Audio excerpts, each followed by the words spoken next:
Exactement. Alors, Erev Tov, tout d'abord, ce cours, on va essayer de le faire, Be'ezrat Hashem, pour la refoua shelema d'abord de notre ami Aaron ben Avraham, de notre ami Malkiel ben Mazal Chana, Kadosh Baruch Hu, il lui donne une très bonne refoua shelema. Malkiel ben Mazal Chana, s'il vous plaît, priez pour lui. On va allumer un petit peu de lumière, là, parce que la noirceur, ça ne marche pas pour moi. Ok, voilà. Ainsi, on va, Be'ezrat Hashem, donner ce cours pour la Hatzlacha et de tous nos frères qui sont en souffrance en Ukraine, en Russie, dans tous ces pays que Kadosh Baruch Hu, il les aide. Amen. La Gemara, dans Masechet Shabbat, Daf Kuf Yotret, la Gemara nous dit que tout celui qui est Shomer Shabbat, comme il se doit, même si malheureusement il va faire Avodah Zara comme Dor Enosh. Dor Enosh, c'était la première fois dans l'histoire de l'humanité où les humains, ils ont plus cru à Dieu. Il faut comprendre, on n'est pas longtemps après que Kadosh Baruch Hu, il a créé le monde. Adam Arishon, il a vu Kadosh Baruch Hu littéralement. Littéralement, il a vu Hachem. Adam Arishon avant le chet, c'était pas comme vous et moi. Adam Arishon avant la faute, il était plus grand qu'un malach. Le Midrash il nous enseigne que les malachim, au moment où ils ont vu Adam Arishon, ils ont pensé qu'il y avait Akadosh Baruch Hu quelque part qui s'est réduit, de la même façon que Akadosh Baruch Hu, il a réduit son pouvoir et sa gloire pour créer le monde. Les anges, ils avaient cru que quelque part, que Adam Arishon, il était Dieu. Donc vous imaginez la grandeur d'Adam Arishon avant la faute. Adam Arishon avant la faute, il a, malgré que c'est marqué dans la Torah, Kilo Irani à Adam Vachai, ne va pas me voir un homme et va vivre, mais Adam Arishon, il n'était pas un homme. Adam Arishon n'était pas un malach, Adam Arishon, il était quelque chose d'encore beaucoup plus grand. Et Adam Arishon, malgré qu'il va fauter, il va demander pardon à Kadosh Baruch Hu. Il va expliquer à l'humanité c'est quoi le créateur du ciel. Et pas longtemps après lui, il y avait un homme qui s'appelait Enoch. Enoch, il va commencer doucement à croire que Kadosh Baruch Hu, il veut qu'on serve ses serviteurs, le soleil, la lune, les étoiles. Et doucement, malheureusement, ils vont faire Avodah Zara. Il n'y a pas eu une plus grande claque à Kadosh Baruch Hu dans le monde que Dor Enoch. Pourquoi?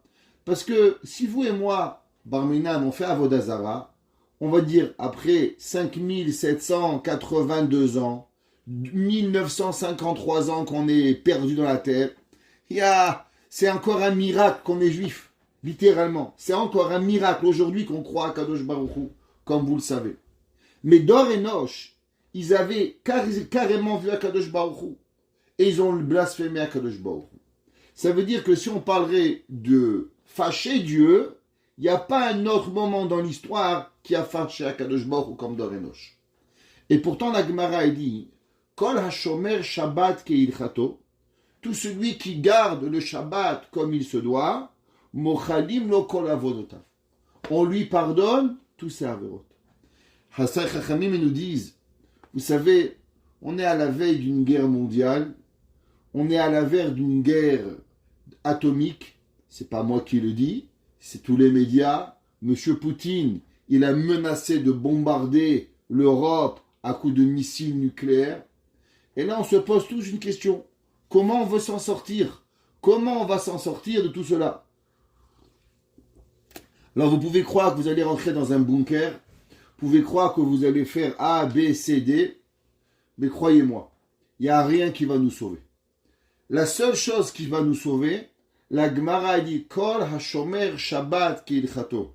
Tout celui qui garde le Shabbat comme il se doit, matzilinoto, on le sauve michevlo shel Mashiach.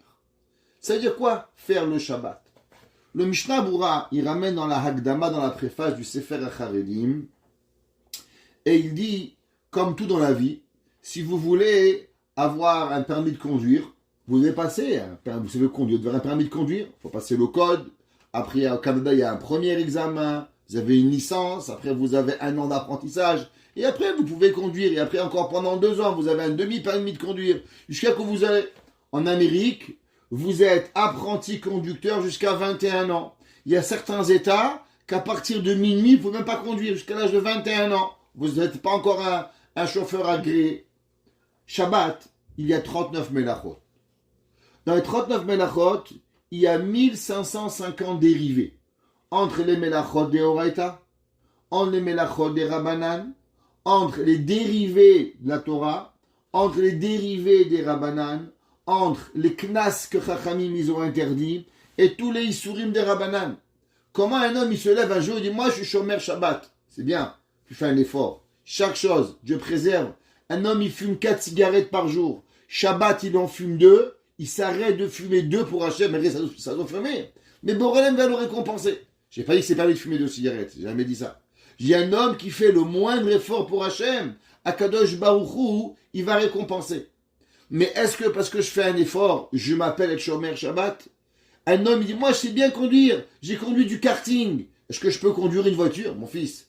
Le karting, c'est un jeu.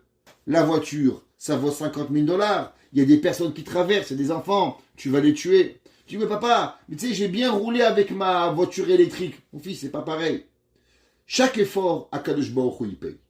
Mais pour qu'Akadosh Baruch Hu, il puisse nous aider et qu'on puisse vraiment savoir, on doit connaître les lois de Shabbat. Maintenant, il y a 2 façons de connaître les lois de Shabbat. Il y a des gens qui sont là, permis ou interdits, ils prennent des lois, et ça fait 20 ans qu'ils apprennent le Chod Shabbat. Quand je vous dis 20 ans, je suis gentil, Bémet. Ils vont à tous les cours de Chod Shabbat, Rav Krimizi, Rabbin Banon, Rabbin Sabar, Rabbin Ronen, ils vont à tous les cours de Shabbat. Mais croyez-moi, ils sont encore à Maaretz dans l'Ilchot Shabbat. Pourquoi? Pourquoi ils connaissent pas? C'est comme les gens, ils arrivent Pessah.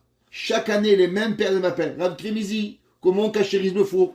Rav Krimizi, comment on cachérise les couverts? Je comprends pas. Baruch Hashem, tu es marié depuis 30 ans. Alors t'as pas encore appris, tu prends pas un cahier et tu écris comment faire les choses. Cachérisation des fourchettes, cachérisation du four, cachérisation du plan de travail. Je sais pas moi, le Rav il a autre chose à faire. Lui aussi il doit faire s'occuper de sa famille. La réponse, elle est simple. C'est pas Rabbi Shalom que je critique. C'est que les gens ils apprennent le permis et l'interdit, mais ils vont pas dans le plus loin. À comprendre le fonctionnement de la halakha. Comment ça fonctionne à Torah? C'est pourquoi c'est permis. Pourquoi c'est interdit? Comment on va essayer de comprendre? Alors bien sûr, je ne vous dis pas qu'il faut être un pot sec. Je ne vous dis pas que demain vous allez ouvrir un bedin d'Ilchot Shabbat. Mais au moins, que des questions vous allez réfléchir, savoir qu'est-ce que c'est un Keli Rishon, un Keli Sheni, un Bichoul, qu'est-ce que ça veut dire, Yavesh, Lach, et ainsi de suite. Alors, dans Ilchot Shabbat, bien sûr, vous savez, la Gemara dit qu'il y avait un jour, un moment, où il n'y avait pas de machloket. Il y avait un jour dans le peuple juif, et je pense que c'est la chose la plus belle qu'il y avait jamais eu, c'est que le peuple juif n'avait pas de machloket. Une halakha. Séfarad, Ashkenaz, Marocains, même les Tunisiens, ils étaient d'accord. Même, imaginez-vous, les Tangérois, même eux, c'est vrai, ils sont compliqués, mais même eux, ils arrivaient à être d'accord avec tout le monde. Il y avait une Torah. La Gemara nous dit, le jour où on a commencé à voir Shmaya et Aftalion, on a eu les Zugot, Bet Shammai et Bet Hillel, ça a créé des sessions dans le peuple juif. Et il y a eu malheureusement certains qui ont dit permis, certains qui ont dit interdit, et là malheureusement ça a créé de la machloket. À savoir, qu'est-ce qu'on fait? Il y a beaucoup de différences entre les séfarades et les ashkénazes. Alors trouvez un rave qui va vous dire exactement le même cours que vous avez, je ne pense pas que vous allez trouver. Je ne pense pas que vous allez arriver à avoir un shiur où vous allez écouter exactement tout ce que vous avez appris.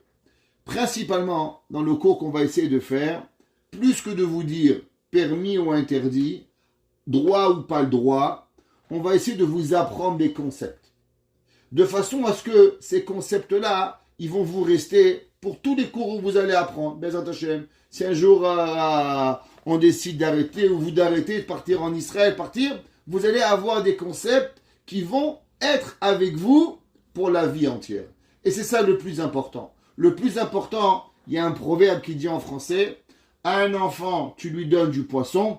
À un adulte, tu lui apprends à pêcher. Alors, beaucoup de monde vous ont donné du poisson. Ce que je vais essayer de faire à partir dans les prochaines semaines, c'est de vous apprendre à pêcher pour que vous appreniez à savoir comment ça fonctionne. Première chose qu'on va apprendre, plusieurs personnes sont venues, m'ont appelé, Rav Kremzi, vous faites le cours, commencez par tel halakha, Baruch Hashem, on est 20, 45 avis, croyez-moi, chacun avec son avis, donc on a décidé, avec votre permission, de commencer avec Ilchot Bishul.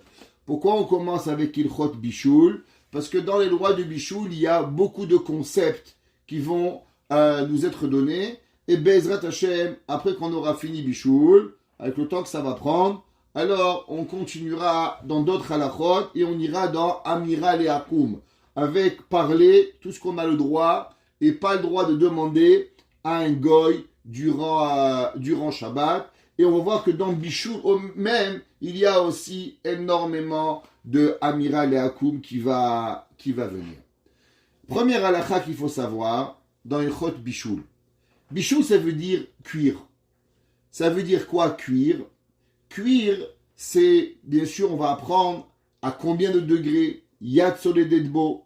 Chaque mois que je vais vous en prendre, Be'ezrat Hashem, un mot en hébreu, je vais essayer de vous donner la définition et je vais essayer de vous expliquer pourquoi on en est arrivé à cela. Exemple, on va prendre la première définition dans Ilchot Bishul, ce que vous allez entendre souvent, Yad Soledet Bo. Traduction, la main qui se brûle. Alors, comment on détermine Yad Soledet Bo? Un exemple. Alors, il y a les mamans, par exemple, elles peuvent toucher 150 degrés. Vous les voyez, les grand-mères, elles rentrent dans le four, elles prennent le chose dans l'huile bouillante, elles le retournent. Toi, tu comprends même pas comment ça arrive. Vraiment, elles touchent les plaques chaudes. Alors, la Kha, elle dit, par comment on établit? C'est quoi? Comment on va établir le Yad Soledet Bo? Un bébé à 20 degrés. Un homme à 18 degrés, ça lui brûle. Sa femme, 100 degrés, ça lui brûle pas. Comment on va établir? Alors, pour pouvoir établir certaines règles, il nous faut des preuves ilchatiot. Il nous faut certaines preuves qu'on puisse avoir et se baser dessus pour pouvoir y arriver. Le Rav Shlomo Zalman Auerbach, il a établi que le Yad Soledet Bo ne peut pas être moins que 45 degrés Celsius. Pourquoi il est arrivé à ce chiffre de 45 degrés Celsius? La réponse est la suivante. Il y a dans la halakha une she'ela, à savoir quand par exemple le shochet il fait la shechita. Okay. Maintenant, la première vache, la deuxième vache, c'est pas sûr qu'elle est cachère. Malgré qu'on a tué la vache, il faut encore la vérifier. Non, c'est possible que le shochet il a fait shechita d'une vache. Après, il va faire 2, 3, 4. Et c'est possible que la première, elle n'est pas cachère. La deuxième, elle est cachère. La troisième, elle n'est pas cachère. La quatrième, elle est cachère. Un exemple, je parle. Alors demande à halakha, comment se fait-il que le couteau qui a coupé la première vache, si maintenant la première vache, elle n'est pas cachère, alors le sang, c'est chaud. Alors automatiquement, il devrait rendre le cou au moins de l'animal pas cachère. Comment se fait-il qu'on peut tuer 10 animaux, 30 animaux, avant d'aller vérifier ce qui va se passer? On devrait peut-être cachériser le couteau entre chaque animal pour ne pas rendre interdit le cou de l'animal. La Gemara elle dit, à cause que le cou de l'animal, il n'est pas Yad Soledet Bo. La Gemara dit parce que le sang, au moment où le flux du sang, il va passer dans le cou de l'animal, tu vas jamais trouver un Yad Soledet Bo. Le Rav Shlomo Zalman Auerbach, il dit ok, allons voir tous les animaux cachers. C'est quoi l'animal cachère? Que le sang, il est le plus élevé en température, et malgré cela, la Gemara, elle nous dit que c'est pas Yad Soledet Bo. Le Rav Shlomo Zalman est parti à la recherche de tous les animaux cachers. Et il a trouvé que les pigeons ont le sang le plus chaud. Et les pigeons, leur sang est à 45 degrés. Et la Gemara, elle nous dit qu'aucun animal cachère, leur sang dans le cou est à 45 degrés. Est à Yad Soledet Bo. Donc du fait qu'on puisse faire 100 pigeons sans vérifier s'il est kasher ou pas, nous enseigne le Rav Shlomo Zalman Auerbach que le sang d'un pigeon à 45 degrés, on ne peut pas avoir Yad Soledbo moins de 45 degrés. Ça veut dire que quand on ne va pas de Yad Soledbo, on va toujours parler de quoi? De minimum 46 degrés. Jamais moins que cela. Parce que la Gemara, elle nous dit que la Shrita n'est jamais Yad Soledbo. Donc ça, c'est comment Chachamim, ils arrivent. C'est pas, il invente, sorti du chapeau, 20 degrés, 30 degrés. C'est pas qu'on est parti voir avec la femme du rabbin ou avec la bonne du rabbin et on a inventé un numéro. Il nous faut trouver des preuves dans la Gemara, à savoir qu'est-ce qu'on va appuyer nos halachot. Deuxième concept qu'il faut apprendre. Dans la Torah, et on va voir dans la halakha, elle est basée dans le Shulchan Aruch, basée sur 3 principes. Le premier principe, c'est que Rabbi Yosef Karo, quand il a dû faire son Shulchan Aruch, qu'est-ce qui a poussé Rabbi Yosef Karo à écrire un Shulchan Aruch? On est au XVIe siècle, et il y a des grands Chachamim, il y avait le Rambam déjà, il y avait le Rif, il y avait le Rosh, il y avait le Bahag, tous ces grands Jid de Torah qui avaient déjà écrit quelque part des résumés de la halakha. Qu'est-ce qui a fait que le Shulchan Aruch Rabbi Yosef Karo, il a voulu écrire un livre où il va trancher la halakha pour tout le monde? Malgré qu'il y a des connotations dans le Shulchan Aruch du Rama, Rabbi Moshe Isterlitz, qui a écrit des connotations ashkénazes, mais en 90%, il faut savoir, le Shulchan Aruch et le Rama, ils sont d'accord. Et le Shulchan Aruch, il avait voulu écrire un livre pour tout le monde. Qu'est-ce qui s'est passé? Le Shulchan Aruch Rabbi Yosef Karo était à Izmir. Vous savez qu'il habitait en Turquie. Et un jour, il y a une femme, Shabbat matin, elle est arrivée au Beth Midrash. Et en arrivant à la synagogue, elle a posé la question suivante. Monsieur le Rav, j'ai allumé mes bougeoirs hier sur un plateau.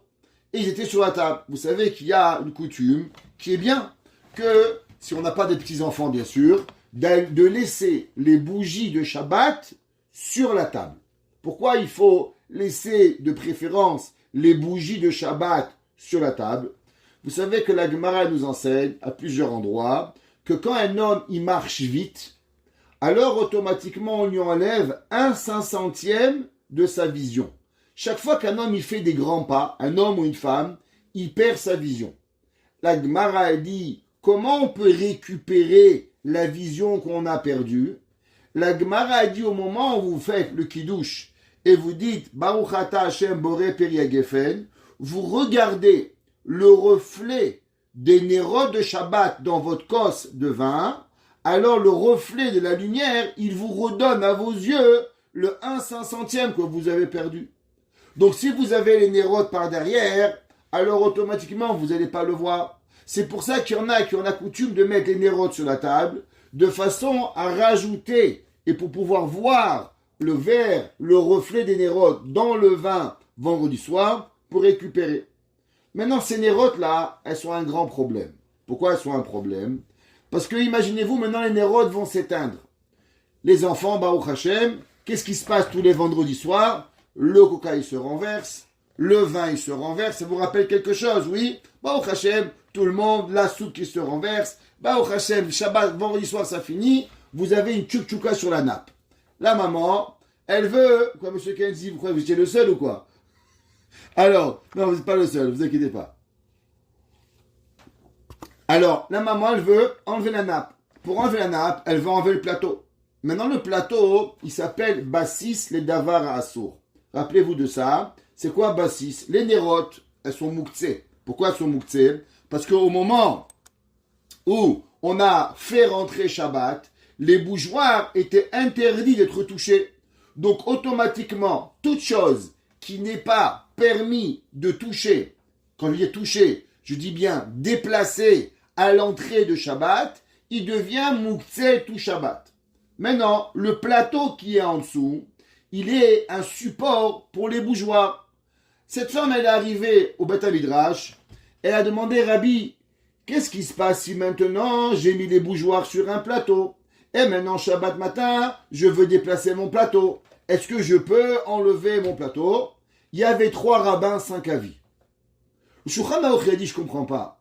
On est 3 rabbanim ici, on n'est pas capable d'avoir une opinion. La pauvre femme, comment elle va faire?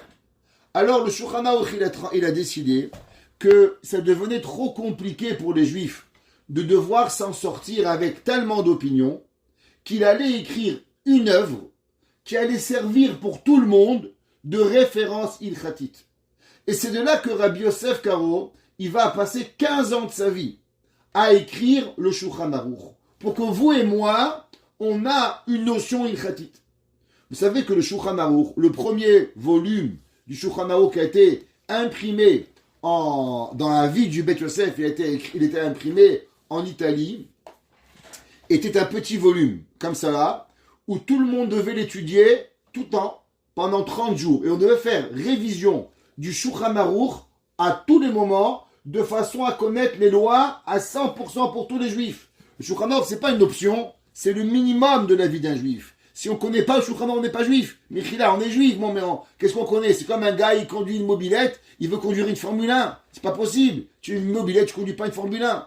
Donc, le Shulchan Aruch, il a écrit son livre.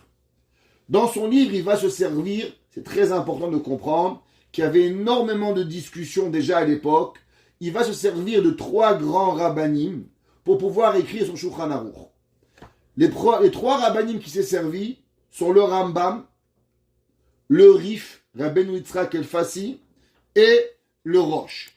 Alors, il faut savoir qu'il a choisi ces 3 grands maîtres, le Rif, qui était la dernière lignée des Géonim, le Rambam, qui a écrit sur toute la Torah, et le Rosh, Rabbeinu Asher, qui était aussi Rav, d'abord allemand, qui va venir en Europe, chez les Sfaradim au Maroc.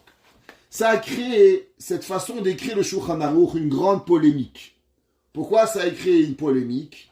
Il y avait d'abord le Rama, Rabbi Moshe Isterlitz. Il a dit que du fait que le Rambam et le Rif sont 2 séfarades, faut le savoir, et que le Rambam, il a appris chez l'élève du Rif, donc en vérité, il n'y a pas 2 opinions, mais il n'y a qu'une opinion. 1. Numéro 2, c'est la même lignée de pensée, et aussi, il n'a pas rapporté dans ses livres, il a pris 2 séfarades contre un ashkénaze. Donc à la base, le Shulchan Aruch, il était biaisé, et il n'allait trancher qu'à travers les séfarades. Il n'allait pas vraiment faire une équivalence séfarade et ashkénaze. C'est pour ça que le Rama, il va discuter souvent, et il va dire que là on est d'accord, là on n'est pas d'accord, parce qu'il va rapporter les coutumes ashkénazes. Donc Bezrat Hashem, à travers les cours, on rapportera les coutumes séfarades, et on essaiera de rapporter aussi les coutumes de nos frères ashkénazes. Mais comprendre comment ça marche, pourquoi on a eu des machloquettes séfarades et ashkénazes qui sont arrivés.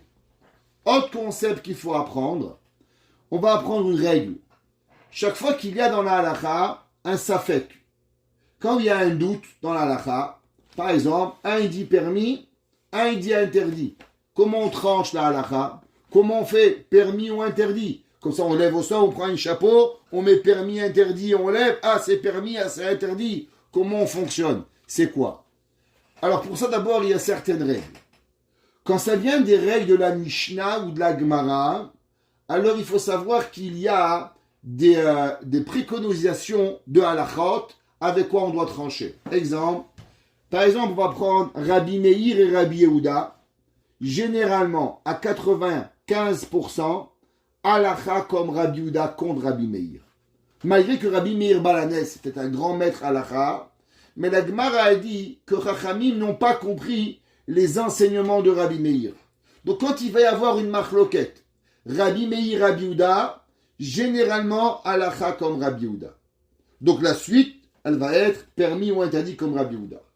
Quand ça va être dans la Gemara, il y a différents rabbins. Exemple, Abaye et Rava. La Gemara nous dit que quand il y a une discussion, Abaye et Rava, 2 grands rabbins du Talmud, toujours la loi comme Rava, à part 6 fois comme Abaye. Ya'al Kagam, Yud, Ayin, Lamed, Kouf, Gimel même, 6 fois.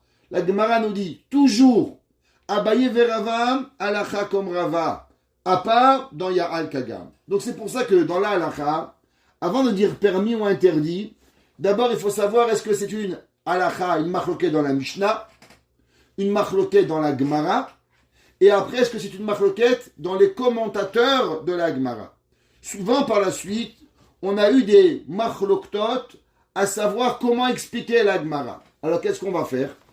Alors, on a un principe. Si c'est une discussion de la Torah, exemple, vous avez le Rambam et vous avez le Rif qui discutent. Un il dit permis, un il dit interdit. Qu'est-ce que vous allez faire? Alors généralement, d'abord on va se poser la question. Est-ce que le sujet de discussion, il est un sujet ilchati de la Torah ou un problème rabbinique? Quelle différence ça fait? La différence elle est simple. Quand il va y avoir un safek de Oraïta, dès qu'il y a un doute dans la Torah, on doit aller à la rigueur. Safek de Oraïta, la Khumra. Chaque fois que vous posez la question à un Rav, le Rav, la première chose qu'il réfléchit, Madame, Monsieur me pose une question. Est-ce que ce problème-là, il a un problème torani ou rabbinique? Si c'est un problème toranique, alors je suis obligé souvent d'aller à la Khumra. C'est pour ça que des fois, par exemple, vous posez une question à un Rav et vous dites, le Rav vous dit interdit. Vous pensez que vous avez posé la même question à un Rav la semaine d'après et le Rav vous dit permis. Et je comprends pas. Rav Intel, il m'a dit permis, Rav Intel là-bas, il m'a dit interdit, ou l'inverse. La réponse, c'est que le détail, il peut transformer de la Torah au Rabbanan, et automatiquement, vous pouvez passer, quand c'est un doute des Oraita, la Khumra, quand ça va être un doute des Rabbanan, la Kula. Il y a une autre machloquette qu'il faut savoir entre le Rambam et le Rashba, à savoir que, quand on a un safek de la Torah, qu'on doit aller à la Khumra. Est-ce que c'est une mitzvah de la Torah qui nous demande d'être mahmir? Ou bien non? C'est les chachamim qui nous ont demandé d'être mahmir. On va répéter. Safek deoraita la Khumra. Est-ce que c'est min ha-Torah? Ou bien Safek min ha-Torah la Khumra, est-ce que c'est des Rabbanan? Il y a un machloket entre le Rambam et le Rashba. Le Rambam y pense que même quand on doit aller à la sévérité dans la Torah, ça n'est seulement et uniquement un ordre rabbinique. Min ha-Torah, la Torah n'a pas parlé des doutes. La Torah n'a parlé que des permis interdits. Tu fais pas. Dès que tu parles du doute, la Torah, elle n'en parle pas. Le Rashba, il dit que non. La Torah, tant qu'elle t'a pas permis, ça devient interdit. Ça fait des oraïta la khumra, c'est assur minatora de pouvoir y arriver. Donc déjà dans les lois de Shabbat, on va savoir qu'est-ce qui est permis minatora, qu'est-ce qui est interdit minatora, qu'est-ce qui va être un doute, est-ce que c'est permis ou c'est interdit. Alors là, on va devoir jouer, est-ce que c'est un safek, le problème qu'on va se poser, est-ce qu'il est de la Torah ou est-ce qu'il est des Rabbanan? Par exemple, je vais vous poser une question qu'on va avoir, vous allez comprendre. Est-ce que une personne elle doit cuire Shabbat? Un malade, il est mourant, il y a un bébé, il a besoin de lait. C'est pikoach nefesh. Qu'est-ce qu'il est préférable de cuire? Est-ce qu'il est préférable de cuire avec allumant le gaz ou chauffer au micro-ondes? Quelle différence? Les deux, ça va être chaud. Les deux, ça va chauffer. La réponse, elle est là. Si on dit que chauffer au micro-ondes n'est qu'un interdit rabbinique, pourquoi? À cause que la façon de chauffer à travers un système qui va tourner, il n'est pas un système de la Torah. Durant la Torah, il n'existait pas les micro-ondes. Donc maintenant qu'il y a des ondes qui font chauffer ou bien qui vont cuire, ça ne devient qu'un problème rabbinique. Ce n'est pas un problème toranique. Je ne parle pas dans le bichoul. Je ne parle pas dans l'électricité qu'on va voir. C'est un autre problème. Est-ce que l'électricité, c'est des Oraïta ou des Rabbanan? Mais ça ne fait pas de différence. Parce que quand vous allumez votre four électrique ou vous allumez votre micro-ondes, vous avez fait les deux la même interdit. Maintenant, il y a un deuxième interdit qui va se passer. Ça va être la cuisson. Alors, est-ce qu'il faut cuire d'une façon toranique ou d'une façon rabbinique? Là, c'est important de savoir qu'est-ce qui est permis par la Torah et qu'est-ce qui est interdit par la Torah. Pourquoi? À cause que même si on a le droit pour un malade de cuisiner Shabbat, sûrement vous avez déjà appris souvent dans beaucoup de cours, que le jour du Shabbat, il n'est jamais permis. Il est seulement repoussé. Je vais expliquer. Quand il nous est permis de transgresser Shabbat pour une raison, est-ce que le Shabbat, on dit Hutra? Rappelez-vous ce mot. Hutra. Que veut dire Hutra? C'est qu'il est permis. C'est comme si il n'y a pas de Shabbat. Exemple. Une maman, elle doit accoucher. Elle doit prendre la voiture. Elle est obligée, elle ne va pas rester accouchée à la maison. Est-ce qu'on dit maintenant, ben voilà, depuis maintenant, madame, elle est contraction tous les 5 minutes. Elle doit aller à l'hôpital. Ça va prendre maintenant 15 minutes. Est-ce que pendant ce laps de temps, il n'y a plus de Shabbat? Le Shabbat n'existe plus. Et on peut faire tout ce qu'on a besoin de faire. De la façon qu'on l'on veut. C'est parce qu'on met une pause sur le Shabbat. Vous savez, raconter une petite blague. Parce qu'on a, dans un cours, ça y est, il faut toujours raconter une petite blague. La Gemara dit que Rabat, il avait toujours une petite blague. Il y avait un jour un rabbin. Il y avait un jour des élèves. Ils ont dit, moi, mon rabbin, il est un grand rabbin. Il a dit, pourquoi? Il dit, un jour, il n'y avait pas de pluie. Mon rabbin, il a prié, la pluie, elle est venue. Un rabbin, un élève, il a dit, moi, mon rabbin, il est un plus grand. Il y avait un jour une femme, elle n'avait pas d'enfant, il a béni, elle a eu un enfant. Elle dit, moi, mon rabbin, il est encore plus grand. Elle dit, pourquoi? Elle dit, parce qu'un jour, mon rabbin, il marchait dans la chaleur, il avait chaud, elle dit, Shabbat, stop, il a pris un taxi. Ok? Alors, ça n'existe pas. Alors, est-ce qu'on peut couper le Shabbat? Est-ce qu'il peut avoir une pause pendant 15 minutes, 20 minutes qu'il n'y ait plus de Shabbat? Ça s'appelle Hutra. Ou bien je dis non. Shabbat, il est toujours là. Seulement, tu as droit de dérouilla. Tu as droit de pousser. D'arrouille, pousser le Shabbat. Quelle différence ça fait? La différence, ça fait, est-ce que tu dois minimiser les transgressions du Shabbat? Ou bien il n'y a plus de Shabbat, c'est fini. C'est comme maintenant. Quelqu'un me dit, j'ai Rabbi Kremizi à un malade en face, on est dimanche. Je prends mes affaires d'Atsala, je vais, je m'occupe. Je ne me pose pas la question. Qu'est-ce que je fais, qu'est-ce que je fais pas, comment je fais, pourquoi? Parce que tout est permis. C'est dimanche. Alors, est-ce que quand je vais sauver la vie de quelqu'un, ça s'appelle Hutra, il n'y a plus de Shabbat, le Shabbat, il est complètement mis de côté, ou bien je dis non, il est drouillard, il est juste poussé.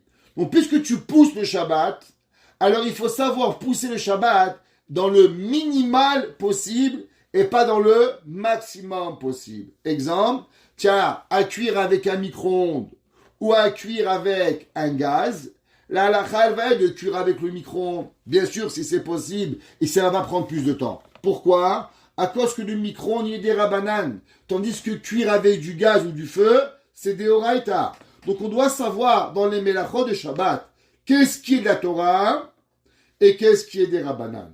De façon, si j'ai besoin, pour une XY raison, à savoir qu'est-ce qui est permis. Un autre exemple. Bien sûr, on n'a pas le droit de demander à un goy de faire quelque chose Shabbat. Je ne vais pas demander au goy, s'il te plaît, arrose mon gazon. Pas de problème. Mais maintenant, j'ai un enfant qui a besoin de lait. Et pas, il me reste encore un biberon. Dans 2 heures, j'aurai plus de lait. J'ai besoin d'avoir du lait maternel pour mon bébé. Alors, est-ce que j'ai le droit, moi, de prendre ma voiture et d'aller à la Khaélé, que si Béhémet, il n'y a plus de lait, bien sûr tu as le droit d'aller. Si le bébé il hurle à la mort, il a faim, tu prends ta voiture, tu vas acheter du lait. Si c'est marchable, tu vas marcher. Pourquoi un bébé qui ne mange pas, il peut mourir? Mais maintenant, si tu as la frécha à la maison, tu as ta bonne, qu'est-ce qui est préférable? De demander à Madame Frécha ou à la voisine, Geneviève, d'aller acheter du lait ou de le faire toi-même? Toi, quand tu vas transgresser Shabbat, c'est une halakha deoraita. Quand maintenant le goy ou la goya va le faire, c'est une halakha des rabanan. Donc on doit savoir, chaque fois, chaque melacha, est-ce qu'elle est de la Torah ou elle est des rabanan? Pourquoi? Pour pouvoir, en cas où j'ai besoin de transgresser les halachot, pourquoi? Pour sauver une vie, parce que j'ai un besoin, j'ai un malade, savoir exactement qu'est-ce qui est permis. Alors on répète, hutra, permis, trouya, posé. Ça fait que des oraita, la khumra. Ça fait que des rabanan, la kula qui va venir nous arriver. Si c'est ainsi, on peut commencer nos halachot de Shabbat. Il y a première halakha. Alors, on va essayer de lire les lois. Elles sont écrites dans le Shulchan Aruch, les lois de Bichoul. Comme ça, vous allez pouvoir vous retrouver. Elles sont dans le Shulchan Aruch Orach Chaim, chapitre 318. C'est là-bas qu'elles sont les lois de Shabbat. Le Shulchan Aruch, il écrit la chose suivante. Et vous l'avez devant vous. Amevachel Beshabbat. Maintenant, souvent, où on se perd un petit peu, c'est la halakha qu'on va apprendre et qui est très important et qui est le début des lois de Shabbat, mais qui peut nous arriver très souvent à tous. C'est ce qu'on va appeler les henot mima'aseh Shabbat. Qu'est-ce que ça veut dire? Qu'est-ce qui se passe si quelqu'un, par exprès ou sans faire exprès, il a transgressé Shabbat pour vous? Et je vais expliquer. Imaginez-vous, quelqu'un il ne connaît pas Shabbat. Il est venu avec un bouquet de fleurs. Qu'est-ce que vous faites avec les fleurs?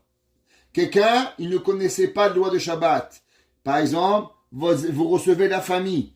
Vous avez oublié de mettre la minuterie. Maintenant, la personne elle voit dans le noir, vous allume la lumière. Qu'est-ce qu'on fait? Quelqu'un, il ne savait pas que c'était interdit Shabbat, il a cuisiné Shabbat. Dans un cas où c'est exprès, dans un cas où c'est sans faire exprès. Qu'est-ce qui se passe quand quelqu'un il a transgressé Shabbat? Alors, on a deux possibilités. On a exprès et on a sans faire exprès. Quand c'est pour lui ou quand c'est pour moi, qu'est-ce que ça veut dire pour moi? Est-ce qu'il a transgressé pour moi ou il a transgressé pour lui et moi maintenant j'ai envie d'en profiter? Exemple. Qu'est-ce qui se passe si quelqu'un, lui, s'est fait un café Shabbat? Monsieur, c'est arrivé, quelqu'un m'a dit la semaine dernière, oh madame, elle a reçu quelqu'un de sa famille qui savait pas Shabbat, la pauvre, ou le pauvre, je ne me rappelle plus. Et qu'est-ce que Shabbat matin, elle se réveille? Ah, tiens, ça sent le café là. Elle voit la machine de café qui coule. La madame, elle a fait le café pour elle. Maintenant, question. Est-ce que moi j'ai le droit de boire ce café? Moi, j'ai rien demandé. Non, le Shabbat, il a été transgressé. Est-ce que moi j'ai le droit de boire ce café? Autre question. Si quelqu'un, il a, par exemple, il a transporté des cure-dents Shabbat pour lui. Maintenant, il dit, tu veux, hein? Il a transgressé pour lui, pas pour moi. Maintenant, il m'en propose. Est-ce que le cure-dent, il devient permis ou il devient interdit? Alors, il y a différentes façons de voir. On va voir qu'il y a différentes mélachot. Il y a certaines mélachot où la mélacha, elle fait un changement dans l'objet. Exemple, bichoul. C'est quoi bichoul? Il y avait un steak qui était cru, pas mangeable. Le steak, il a été cuit pendant Shabbat. Donc, il y a eu maintenant une transformation de l'objet pendant Shabbat. Pendant Shabbat, avant, à 5h du matin, il était cru le steak. Maintenant, tu te réveilles à 10h du matin, tac, grillé, barbecue, tu en vas un bout, il était cru le steak. Donc, qu'est-ce qui s'est passé? À cause de la mélacha de Shabbat, le steak, il a été, malheureusement, transformé pendant Shabbat. C'est un. Maintenant, un autre cas de figure. Quelqu'un, il a un steak cuit tout près dans son bureau, à Côte-des-Neiges. Son associé, il a un juif, un goy, c'est pas trop important, on va dire un juif. Malheureusement, il n'est pas shomer Shabbat. Et il voit votre beau steak que vous avez oublié. Il voit votre gâteau. Combien de fois ça arrivé? On achète un gâteau, le mot frigidaire dans le travail. On part vendredi, on l'oublie au magasin. Votre associé qui n'est pas shomer Shabbat, il vient samedi matin pour récupérer un papier, il voit votre beau millefeuille. Il dit, waouh, le pauvre Moshe, il a oublié le millefeuille. Viens, gentiment, il n'a pas de mauvaise intention. Il prend le millefeuille et il conduit jusqu'à côté de Saint-Luc. Il dit, Moshe, t'as oublié le cadeau d'anniversaire de ta femme. C'est marqué Happy Birthday, chérie. Il est gentil, il a pensé à vous. Est-ce que maintenant, on peut manger ce gâteau? Est-ce qu'on doit attendre la fin de Shabbat? Qu'est-ce qui s'est passé? Quelle est la différence entre le steak et le gâteau? Le steak, il y a une transformation qui est arrivée dans le steak. Dans le gâteau, il n'a pas été transformé. Le gâteau, il est le même avant Shabbat, pendant Shabbat et après Shabbat. Aucune transformation qui a été faite dans le gâteau. Pareil, qu'est-ce qui se passe? Et ça arrive, même au plus grand rabbin. Vous invitez des couples, des gens à venir Shabbat. Baruch Hashem, vous avez un cousin, un copain, un gars que vous avez jamais vu, que vous voulez l'honorer, il sait pas ce que c'est Shabbat à la maison, et vous le recevez à la maison Shabbat. Mais non, pas tout le monde, les gens, c'est des par-ci par-là radins. Il y a des gens qui sont gentils, ils ont un bon cœur, et ils viennent avec une bonne bouteille de vin. Il vous arrive une bonne bouteille de boucha, un whisky, et vraiment de tout cœur, il est là. Et vous savez, monsieur, hein, je suis parti l'acheter avant Shabbat, hein, parce que je sais que pendant Shabbat, on n'achète pas. Donc il a roulé depuis $des Ormeaux, il est venu, avec la bouteille. Et maintenant, la halakha, qu'est-ce qu'on fait? D'abord, est-ce qu'on peut la garder? Est-ce qu'on peut la boire pendant Shabbat? Est-ce qu'on doit attendre après Shabbat? Et après Shabbat, combien de temps on doit apprendre? Voilà la halachot qu'on va parler dans ce chapitre-là, qui s'appelle Hana'a Mima'ase Shabbat. À savoir, est-ce que profiter de une action qui a été faite pendant Shabbat. Et on va les séparer en plusieurs parties.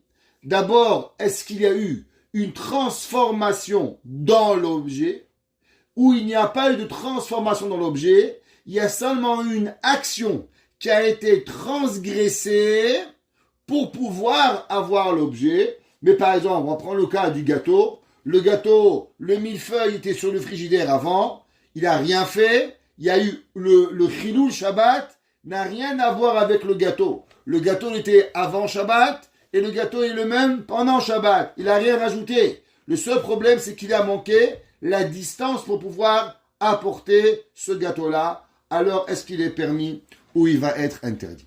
Ça, c'est ce qu'on va apprendre de cette halakha que vous avez devant vous et je vous le dis. Hamevashel be-Shabbat, celui qui va cuire pendant Shabbat. Vous voyez ici, le Rama, le Shulchan Aruch, il a parlé de seulement cuire. Le Rama, Rabbi Moshe Isterlitz, si un jour vous voulez apprendre un peu à étudier, ça vaut la peine. Quand le Rama, il ramène des annotations dans le Shulchan Aruch, il y a deux façons. Ou bien, il ramène juste il rajoute quelque chose, ou bien il va le rajouter avec un mot, Yesh Omrim. Que veut dire Yesh Omrim? Alors, dès qu'il dit Yesh Omrim, ça veut dire qu'il discute du Shulchan Aruch. C'est là qu'il y a une marloquette, séfarade, généralement, ou ashkenaz. Dans le cas où le Rama, il ne dit pas, il y en a qui disent, juste il rajoute ou il explique, ça veut dire qu'il ne discute pas sur le Shulchan Aruch, il va seulement expliquer ou donner une explication de ce qui a été écrit. Parce que ici, par exemple, on pourrait croire qu'il y a une marloquette. Pourquoi? Le Shulchan Aruch, il dit Hamevashel, celui qui cuit, il parle d'aucune autre melacha. Mais le Rama, il vient et dit non. Ou bien, chez Asa Achad Mishar Melachot, qu'il a fait une des autres melachot. Donc on voit que si on ne connaît pas la fonction du Rama, on aurait pu dire ok, le Shulchan Aruch parle que de Bichoul et les Ashkenazim de tout. Quand en vérité c'est pas vrai. Il n'y a pas de marloquette, c'est Farad et Ashkenaz. La halakha est pareil et le Rama il a seulement expliqué la halakha. De quoi on parle? Et là c'est très important à lire cette phrase. Bémézid, quelqu'un qui a fait exprès. On va comprendre à ce moment-là, on verra plus tard qu'est-ce que ça veut dire exprès, mais pour l'instant, le mot exprès, on va s'en servir avec dire vraiment exprès, ce qui veut dire un gars, il sait que c'est Shabbat, il a été à la yeshiva quand il est petit, pas des gens qui savent pas, mais vraiment, un monsieur dit, monsieur, t'as le droit de fumer Shabbat? Non, c'est Shabbat, pourquoi tu fumes? Moi, je veux pas, ça m'intéresse pas, Dieu préserve. Il n'y en a pas beaucoup des gens comme ça, mais il y a des gens où malheureusement, ils sont pas intéressés. Donc quelqu'un qui connaît Shabbat, qui sait que c'est Shabbat, et qui a transgressé le Shabbat exprès. Asurlo le olam.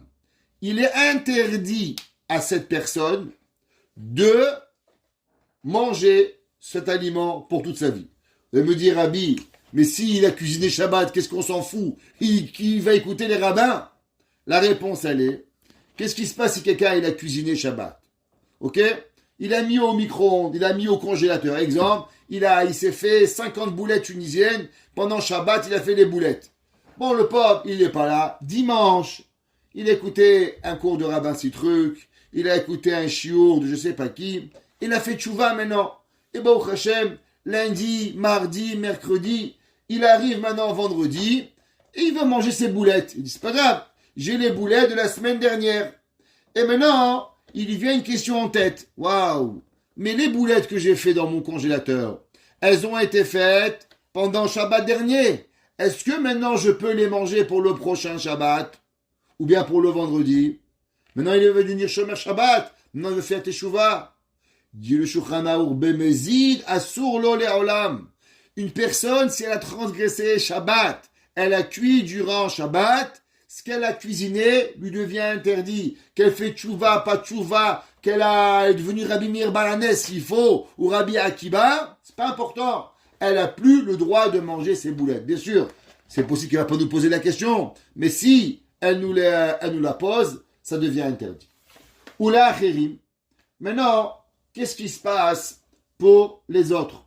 Maintenant, elle a cuisiné les boulettes, et maintenant, samedi soir, elle arrive, et elle vous amène ses boulettes.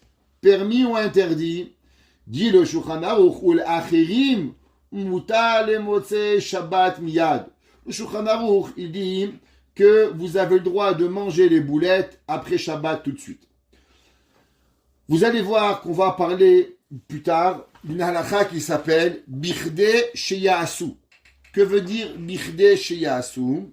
Alors, traduction du mot Bichdei Sheyasu, avec le temps de les faire. Alors, est-ce que si quelqu'un il a cuisiné pendant Shabbat, pour lui, je dis bien qu'il a cuisiné pour lui. Maintenant, qu'est-ce qui se passe si Motzei Shabbat, il vient, il dit j'en ai fait trop de boulettes, je t'en amène. Non, il est gentil, tu es Shomer Shabbat, il attend Rabbeinu Tam, il attend l'heure de Shabbat exact, il t'amène la boulette. Est-ce que tu peux manger la boulette tout de suite? Ben dis non. Combien de temps ça prend les boulettes? Ça prend le temps de faire des boulettes, ça prend une demi-heure. Alors Shabbat, il a fini à 6 heures. Combien je dois manger la boulette? Est-ce que je peux la manger à 6h01 ou bien il faut que j'attende 6h30 le temps de faire la boulette pour la manger? Pourquoi? Parce que si je la mangerai à 6h, alors automatiquement, je vais profiter du Shabbat.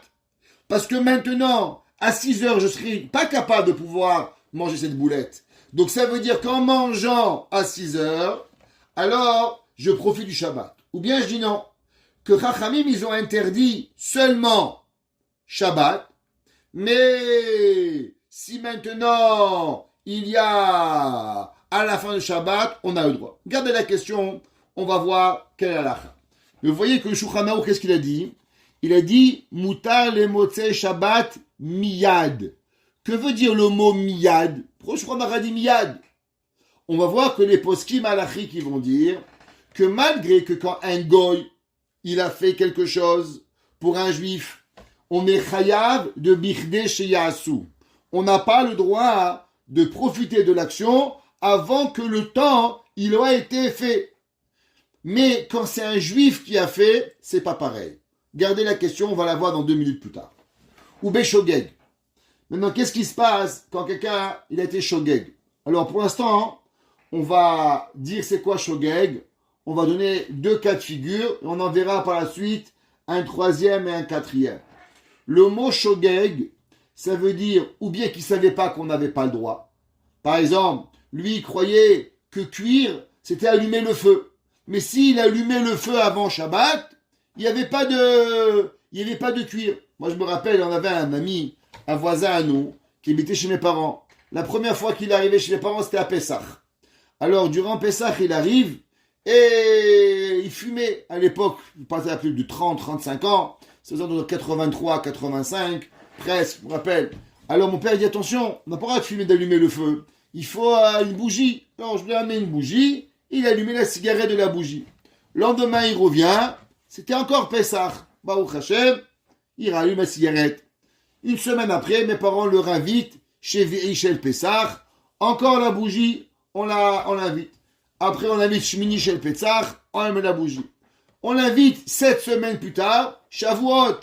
Shavuot, la bougie, il fume sa cigarette. Top. 1 ou 2 semaines après Shavuot, mes parents l'invitent pour Shabbat.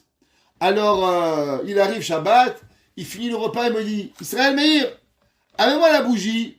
Je dis, pourquoi faire la bougie Shabbat? Il dit, mais pour fumer. Je dis, mais c'est Shabbat. Il m'a dit, mais non, mais depuis que ton père, il m'a dit, j'allume plus la cigarette, le Shabbat avec le feu. Je l'allume seulement avec la bougie. Lui, on lui a pas dit que c'était Assour de Yom Tov, Shabbat. Pour lui, il a cru que ce qui était Assour Shabbat, d'allumer d'un briquet. Maintenant, si tu avais une bougie, tu pouvais. Alors, qu'est-ce qui se passe? Quelqu'un s'est trompé comme ça. Maintenant, il croyait que Bichoul, c'est d'allumer le feu. C'est pas vrai. Bichoul n'a rien à voir avec le feu allumé. S'il y a un feu qui est allumé et tu mets dessus, tu es chaya bichoul. Bichoul, c'est pas important. Est-ce que le feu il est allumé ou le feu il est éteint? Si tu allumes le feu, tu es chaya bichoul mav'ir, faire du feu. Si tu cuis, même avec un feu qui est déjà allumé, c'est chaya bichoul mevachel. Un deuxième interdit. Ça veut dire une personne qui cuit pendant Shabbat, combien de melachot il fait? Minimum 2 melachot. Mav'ir, faire du feu, et 2 mevachel. Quelqu'un, il a pensé qu'il avait le droit, c'était pas un saut de cuisiner Shabbat. Ou bien, il s'est réveillé Shabbat, il pensait que c'était mardi. Le pauvre, il est devenu Alzheimer. Il est parti dormir jeudi, il se réveille Shabbat. Ah, j'en ai mis à moi un jour. Comme ça, il s'est réveillé 2 jours plus tard. Il croit que c'était vendredi matin. Le pauvre, c'est Shabbat, téléphone, il s'est rasé, tout, Dieu préserve. Abnebrak, il allait prendre la voiture. Il est presque fait lapider. Qu'est-ce qui se passe? Maintenant, il a cuisiné Shabbat. Shogeg, qu'est-ce qui arrive? Alors, maintenant, il y a 2 questions. Il y a pour lui et pour les autres. La lacha ici, elle va changer. Beshogeg, Asur bo bayom. Moi, je pensais qu'on était vendredi. J'ai cuisiné. J'ai pas le droit de manger tout Shabbat. Je savais pas que c'est Shabbat. C'est vrai, tu savais pas. Tu t'es endormi mardi, tu t'es réveillé Shabbat. T'étais le shogeg, tout ce que tu veux. Tachlit. Shabbat, tu peux plus manger. C'est interdit. Quand? Pas toute la vie. Jusqu'à Motzei Shabbat. Maintenant, les autres, quand est-ce qu'ils peuvent manger? Est-ce que les autres, ils peuvent manger tout de suite? Ou ils peuvent manger seulement le soir? Alacha, elle dit, Gam le'achirim, vele erev muta gam lo miyad. Shabbat, personne n'y mange. Ni toi, ni moi. Et Motzei Shabbat, les deux, on a le droit de manger. Ça veut dire que quelqu'un qui a cuisiné bémézide exprès, j'ai pas le droit de manger pendant Shabbat, et il est interdit pour moi à tout le temps. Qu'est-ce que ça veut dire que j'ai cuisiné? Alors là, c'est important de rajouter une connotation, que les acharonim ils ont rapporté. Qu'est-ce qui se passe si quelqu'un, il a cuisiné pour vous? Par exemple, vous recevez votre belle-mère. La pauvre, elle n'est pas shomer Shabbat. Et elle dit, ah, mon gendre, il aime bien les boulots. Elle se lève Shabbat matin, 5 heures du matin, la pauvre, avec tout son cœur. Et elle vous fait, Shabbat, la pauvre, une recette de boulot, de cac. Vous vous réveillez Shabbat matin, vous voyez, elle vous sort les boulots du four. Mamie, qu'est-ce que tu as fait? Ben, mon fils, je t'ai fait plaisir. Je suis une belle-mère, gentille. Ouais, je veux pas être méchant avec toi. Eh ben, ces boulots et ces gâteaux, bien sûr, elle peut pas les manger. Et vous non plus, vous pouvez pas les manger. Pourquoi? Parce que du fait qu'elle les a fait pour vous, et elle savait que c'était Shabbat, mais seulement elle n'est pas shomer Shabbat, alors elle devient un méside. Il est interdit pour vous et pour les autres. Maintenant, si la pauvre est devenue Alzheimer, et elle pensait que votre Shabbat c'était vendredi, dit, mamie, qu'est-ce que tu fais? Ah, mon fils, on est vendredi. C'est quoi le problème? La pauvre, elle a perdu la tête, ça arrive. Ouais, c'était un peu déboussolé. Alors, Motzei Shabbat, on aura le droit de manger pendant Shabbat. Maintenant, c'est important de comprendre la sotte ici, on va le lire ici. L'interdit de manger un aliment qui a été cuit pendant Shabbat, c'est pas un interdit de la Torah. La Torah n'a jamais parlé de ça. Pourquoi? Parce que la Torah dit ne cuit pas. La Torah te dit ne fais pas être neuf menachot de Shabbat. Lo tevaru es bechol moshotechem. La Torah n'est pas rentrée dans le cas où tu as cuit, qu'est-ce que tu fais? Qui c'est qui a rentré tout cela? Tout cela, ça a été une discussion dans la Gemara, dans plusieurs reprises. C'est une Gemara dans Holin, une Gemara dans Ketubot, une Gemara dans Baba Kama, une Gemara dans plusieurs endroits. La Gemara, elle ramène Marloquet, Rabbi Meir et Rabbi Yehuda.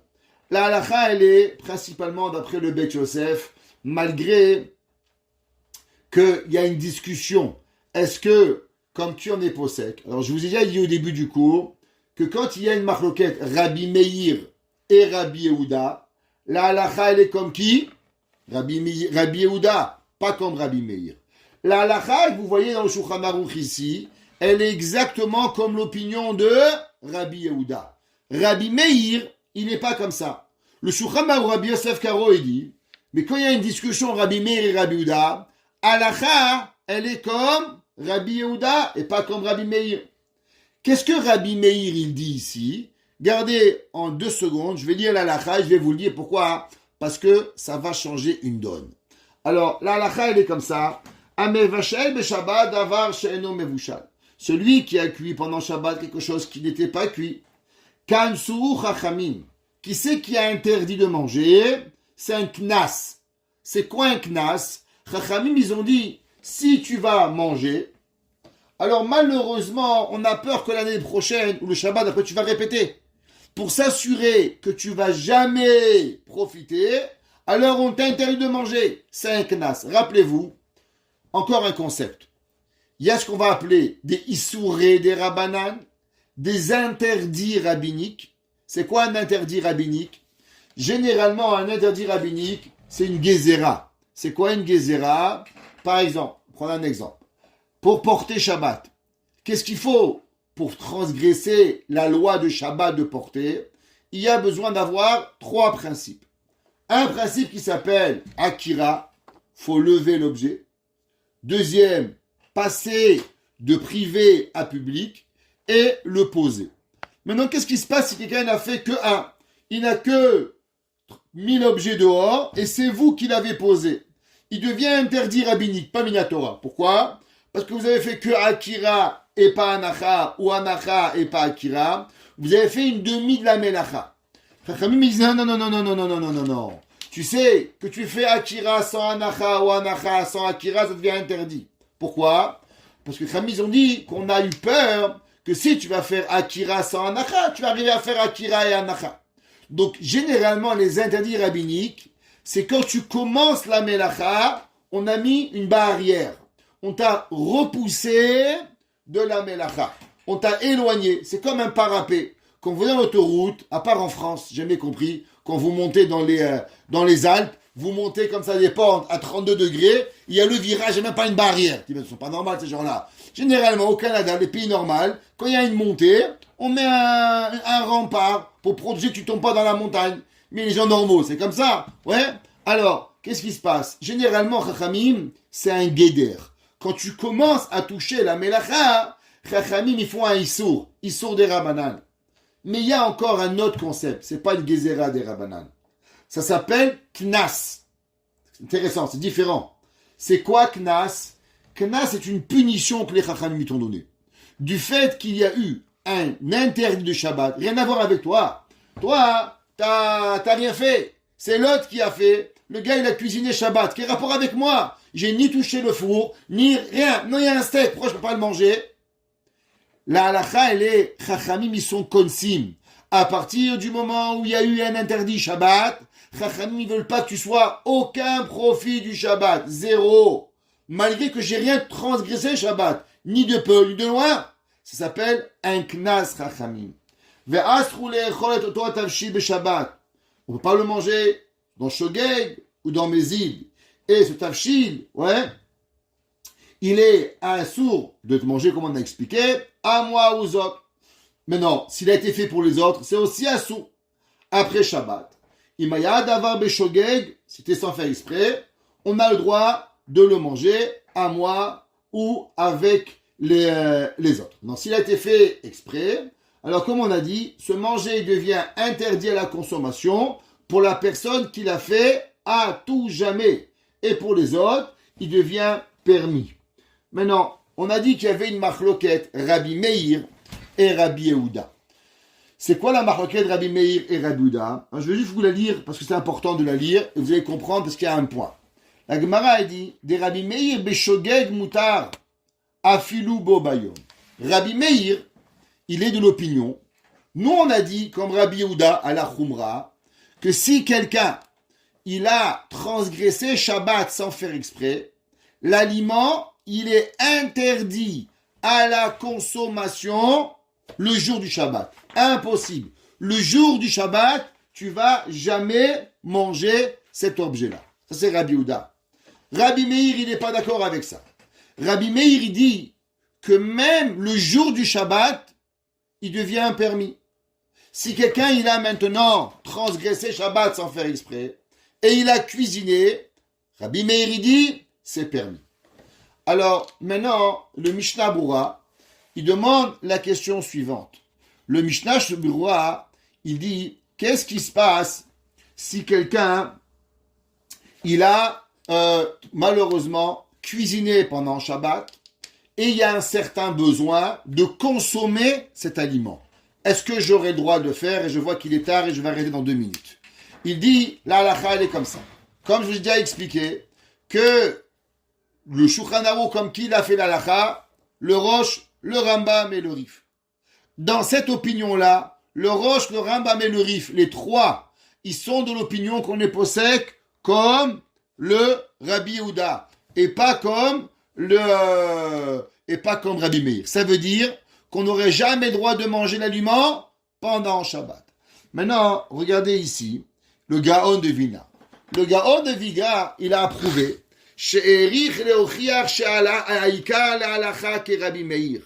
il dit le Gaon de Vina, c'est faux. Vous savez comme qui est l'halakha ici? Comme Rabbi Meir.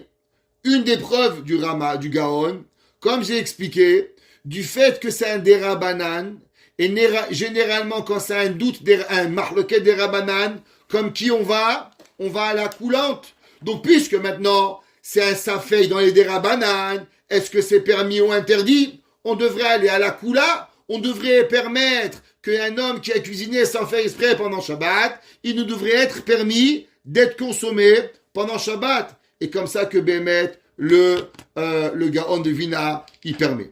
Comme ça, Béhémet aussi, le Rav Shlomo Kluger, il ramène au nom du Gaon de Vina. Le Mishnah Bura, il a ramené l'opinion du Gra, qui pense comme Rabbi Meir, et qu'il a dit qu'en cas de besoin, un homme a le droit de faire. Exemple, s'il y a un besoin énorme, alors on aurait le droit d'avoir à consommer.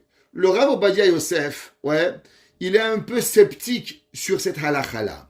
Le Rav Obadia Yosef, il dit que je sais pas où c'est permis.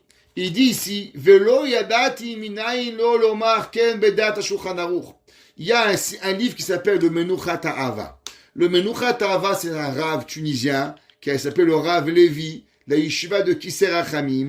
Il a dit qu'on peut être possède comme le Mishnah Bura, comme les Ashkenaz, que dans ce cas-là, s'il y a un besoin, alors on aurait le droit de manger un aliment qui aurait été cuit béchogeg pendant Shabbat. Il dit le Rav Obadia Yosef, je ne sais pas d'où ils ont trouvé cette halakha-là. Depuis quand halakha comme Rabbi Meir? Rabbi Meir et Rabbi Yehuda, halakha comme Rabbi Yehuda, le Rambam, le Rosh, le Rif, le Yamsheh Shlomo, tous les poskim, ils ont tranché que c'est interdit. Qu'est-ce qui arrive? Béhémet, c'est que le Chazon Ish aussi il a posé la halakha comme ça. Il a demandé, mais il a dit qu'en cas de shogeg, on pourrait être permis et on a le droit de le faire. Halakha, qu'est-ce qu'on fait? Halakha, permis ou interdit? Alors dans l'halakha, on va encore apprendre un principe de halakha qui s'appelle qu'est-ce qui se passe quand il y a un autre snif? C'est quoi un autre snif? C'est que des fois, il y a seulement un doute, permis ou interdit. Mais s'il y a encore une autre raison pour avoir besoin de cette chose-là, alors on rajoute cette raison plus cette raison et on va arriver à permettre. Par exemple, qu'est-ce qui se passe s'il y a un enfant qui a un besoin? Qu'est-ce qui se passe s'il y a un malade, même s'il n'est pas malade, qui est mourant, mais il y a un besoin réel d'avoir, alors le fils, le Rabbi David Yosef, au nom de son père, le Rav Obadia Yosef, il dit que dès qu'il y a, à part juste parce que j'ai faim, une raison réelle et qu'on ne peut pas s'en empêcher, ou on a, pas parce qu'on a juste faim, alors on pourra, malgré que le Chazon Ish, le Shevet HaLevi, le Rav Wosner, ils sont un peu sceptiques sur cette halakha-là, mais du fait que c'est quoi? Un safek des rabanan, et que safek des rabanan la kula, donc si quelqu'un il a un besoin particulier d'un produit qui a été cuisiné pendant Shabbat, malgré que le Shulchan Aruch il a interdit généralement, mais s'il y a un besoin réel, donc dans ce cas-là, il sera permis non seulement pour les Ashkenazim, mais même pour les Séfaradim, quand le repas ou l'aliment a été cuisiné béchogé. Je rajouterai, qu'est-ce qui se passe s'il a été cuisiné au micro-ondes? que déjà cuire au micro-ondes, c'est déjà un dérabbanan, et que maintenant, il y a encore une discussion si maintenant on a le droit de le consommer pendant Shabbat, ça nous rend deux dérabbanan. Dans ce cas-là, il nous sera permis, même à un séfarade en cas de besoin, de profiter de l'aliment qui a été cuit pendant Shabbat, béchogay, je dis bien, en cas de, sans faire exprès, durant Shabbat. Hazak Baruch, Be'ezrat Hashem, à la semaine prochaine.